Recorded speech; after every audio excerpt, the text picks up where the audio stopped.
Welcome to gems cooking channel. இன்றைக்கி பச்சை பட்டாணி சாதம் எப்படி பண்ணுறதுன்னு பார்க்க போகிறோம்.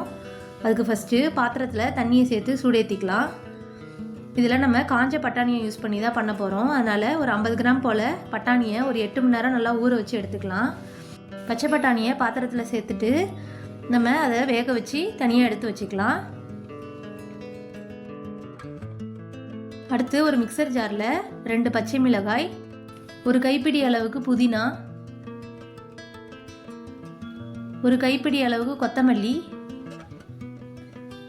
எல்லாத்தையும் நல்லா ஃபைன் பேஸ்ட்டாக அரைச்சி எடுத்துக்கலாம்.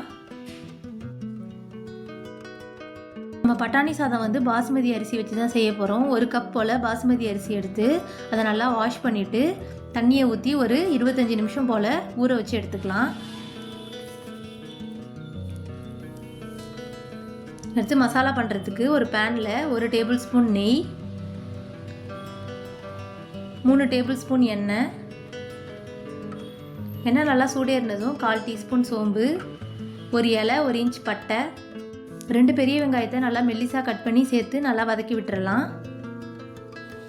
வெங்காயம் நல்லா வதங்கினதுக்கப்புறம் 1 டேபிள் ஸ்பூன் இஞ்சி பூண்டு விழுதை ஆட் பண்ணிக்கலாம். இஞ்சி பூண்டு விழுதோட பச்சை வாசம்லாம் போனதுக்கப்புறம் ஒரு தக்காளியை நல்லா மெல்லிசாக கட் பண்ணி சேர்த்து நல்லா வதக்கி விட்டுறலாம்.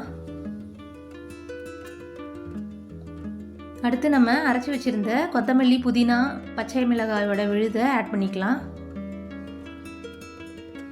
இதை நல்லா வதக்கி விட்டுறலாம். இதோட பச்சை வாசம்லாம் போனதுக்கப்புறம் 1 டீஸ்பூன் மிளகுத்தூள் ஆட் பண்ணிக்கலாம். அடுத்து நம்ம வேக வச்சுருந்த பச்சை பட்டாணியை ஆட் பண்ணி நல்லா கலந்து விட்டுறலாம். இப்போ மசாலா எல்லாம் ரெடி ஆயிடுச்சு.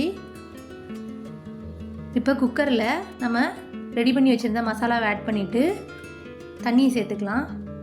1 கப் அரிசிக்கு 1.5 கப் தண்ணி சேர்க்கணும். தண்ணி நல்லா கொதி வந்ததுக்கப்புறம் தேவையான அளவு உப்பு சேர்த்துட்டு நம்ம ஊற வச்சு வச்சுருந்த பாஸ்மதி அரிசியை ஆட் பண்ணிக்கலாம்.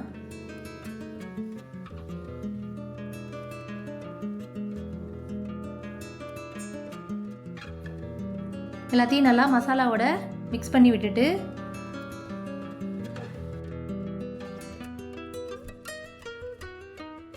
குக்கரை மூடிட்டு விசிலை போட்டு ஒரு சிம்லேயே ஒரு 10 நிமிஷம் வச்சு எடுத்துக்கலாம். இப்போ ஒரு வானலில் 1 டீஸ்பூன் நெய் ஆட் பண்ணிவிட்டு ஒரு 5 முந்திரி பருப்பை 2ஆக உடச்சி சேர்த்து நல்லா வறுத்து எடுத்துக்கலாம்.